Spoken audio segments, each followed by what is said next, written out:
Дорогие друзья, сегодня в гостях мы у компании Headhunter KZ. И мы все знаем, что это крупнейшая платформа по поиску работы. Хотим побеседовать с пиар-менеджером компании Багдатуллой Мухаммедом, каким образом компания защищает своих пользователей, тех, кто ищет работу, и работодателей при предоставлении сервиса. Спасибо большое, что согласились с нами побеседовать.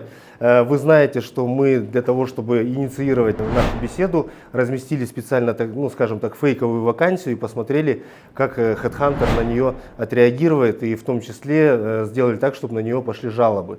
И вакансию эту удалили.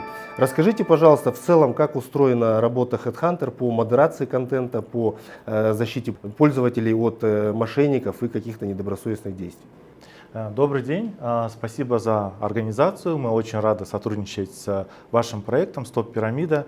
Хотелось бы отметить, что все компании, когда регистрируются на нашей платформе Headhunter KZ, HHKZ, мы проводим автоматическую, также и ручную модерацию. То есть все компании при регистрации проходят модерацию, проверку.